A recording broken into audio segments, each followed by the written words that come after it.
माननीय सभापति महोदय, इतने महत्वपूर्ण विषय पर मुझे बोलने का आपने मौका दिया है। मैं जिस प्रदेश से आता हूं, उस प्रदेश में सबसे पहले लोकतंत्र की नींव रखी गई लिच्छवी में, वैशाली में।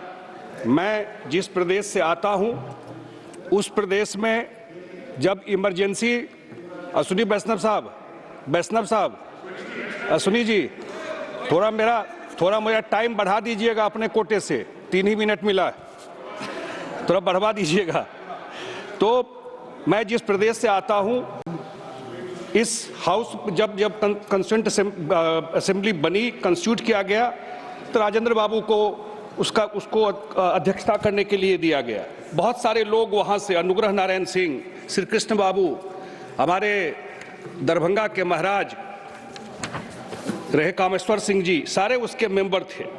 और जब 1951 में जिसकी चर्चा यहाँ पर हुई है, जब नेहरू जी ने फ्रीडम ऑफ स्पीच को लेकर के अमेंडमेंट लेकर के आए, तो हमारे जो कामेश्वर सिंह जी थे, जिनकी चर्चा वित्त मंत्री जी कर रही थी, उन्होंने यहाँ पर उसमें कहा था कि मैं कोट करता हूँ उन्हीं को, कि मैं यह स्पष्ट रूप से कहता हूँ कि प्रधानमंत्री जी कार्यकारी सत्ता के अत्याचार के बीज बो रहे हैं और संविधान की सर्वोच्चता के साथ खिलवाड़ कर रहे हैं ताकि पार्टी के लाभ को प्राथमिकता दी जा सके। वह एक खराब मिसाल स्थापित कर रहे हैं और यह भारतीय लोकतंत्र के लिए खतरनाक रुझान है। ये कामेश्वर सिंह जी, जो कंस्टिट्यूएंट असेंबली के मेंबर थे दरभंगा से, उन्होंने कहा था। तो मैंने कहा वैशाली में लोकतंत्र की नींव पड़ी। उसी तरह जब इमरजेंसी आया, तो उसी बिहार, उसी धरती से संपूर्ण क्रांति की आवाज निकली। जयप्रकाश जी ने संपूर्ण क्रांति की आवाज दी। हमारे जो नेता नीतीश कुमार जी हैं, 19 महीने जेल में रहे। और क्या स्लोगन था वहां पर सबसे बड़ा? बाबा नागार्जुन थे कि सिंहासन खाली करो कि जनता आती है, सिंहासन खाली करो कि जनता आती है। यही स्लोगन था इमरजेंसी के खिलाफ, उसी बिहार से। माननीय सभापति महोदय, आपातकाल में जो परिस्थिति हुई सब लोगों ने देखा है। मैं जस्ट 1-2 बात, जो मैं सीधा पॉइंट पे मैं भी आता हूं। उस समय एक डिसेंट सिर्फ जस्टिस खन्ना ने दिया था, और मैं कोट कर रहा हूं, एक नरेन डे थे अटॉर्नी जनरल, उनसे पूछा क्या जो सबसे बड़ा अधिकार है, जीने का अधिकार जो हमको मिलता है, जो जीवन के जीने का अधिकार है, जो सबसे मौलिक अधिकार है, वो भी इमरजेंसी में खत्म हो गया।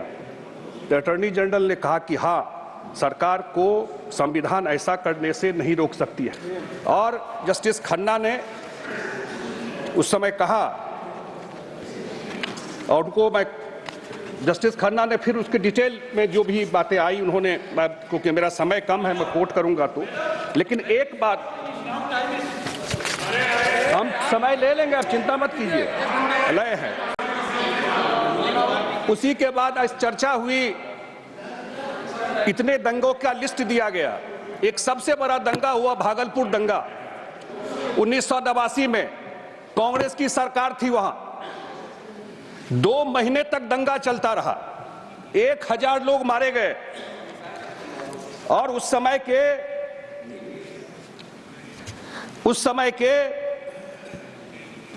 जो कांग्रेस के मुख्यमंत्री थे सत्येंद्र बाबू, मैं उनकी किताब को कोट कर रहा हूं। उन्होंने क्या कहा? सत्येंद्र नारायण सिन्हा उस समय मुख्यमंत्री थे। उन्होंने अपनी किताब लिखी है कि मेरी यादें मेरी भूलें। और सत्येंद्र बाबू कहते हैं कि मुख्यमंत्री के पद से हटाए जाने के बाद उन्होंने राजीव गांधी जी को दंगा में कांग्रेस नेताओं की कुछ भूमिकाओं के बारे में सूचित किया, उनके इन्वॉल्वमेंट के बारे में सूचित किया, लेकिन उन्होंने उनकी बात नहीं सुनी। अब 1989 का दंगा, और आप 15 साल सरकार रही वहां पर, कांग्रेस उस सरकार में थी, उस दंगा पीड़ितों को न्याय नहीं मिला। और 2005 में जब नीतीश कुमार जी आए, उसके बाद ही कमीशन बना करके पनिशमेंट दिया गया, और 84 राइट पर 15 साल न्याय नहीं मिला किसी जो भी दंगा पीड़ित वहां पर थे। उसके बाद एक और चीज की मैं चर्चा करना चाहता हूं। मैं एक और बात की चर्चा करना चाहता हूं। 2005 में बिहार में असेंबली का चुनाव हुआ और उस समय राष्ट्रपति शासन लगा दिया गया। आप लोगों को ध्यान होगा, जब राष्ट्रपति शासन लगाया गया वहां पर, उस समय के जो गवर्नर थे, प्रेसिडेंट थे मॉस्को में, रसिया में थे उस समय के प्रेसिडेंट। रात में 12 बजे कैबिनेट बुलाई गई। सरकार बचाने के लिए क्या क्या इन्होंने किया। रात में 12 बजे कैबिनेट बुलाई गई। फैक्स से मंगाया गया। और जब कोर्ट में मैटर गया तो कोर्ट ने क्या ऑब्जर्वेशन दिया है, मैं सिर्फ उसको कोट कर रहा हूं। कोर्ट ने जो कहा है उसका ऑब्जर्वेशन मैं बता रहा हूं, जबकि डॉक्टर अम्बेडकर का नाम लेते हैं। अब कोर्ट ने कहा, during the 21 years of the functioning of Constitution, President's rule has been imposed 24 times. The imposition of President rule in Kerala on November 1, 1956, John Bittas, is he around? Was a continuation of President rule in Travancore, Cochin imposed earlier on March 23, 1956. The state of Kerala having been under President rule 5 times, and for the longest period out of 17 states, not taking into account the Pepsu, which later merged into Punjab, and excluding Himachal Pradesh, which has become a state only recently.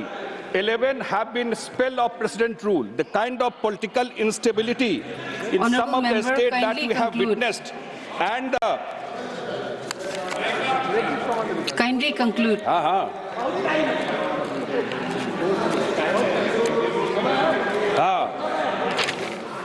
Politics of defection, which has so much tarnished the political life of this country, were not perhaps envisaged in any measures at the time of Constituent Assembly considered the draft constitution.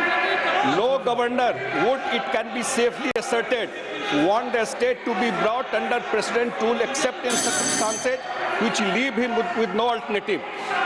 What is important to remember is that recourse to Article 356 should be the last resort for a governor to seek. A frequent criticism of the governor in this connection is that he sometimes acts on the behest of government.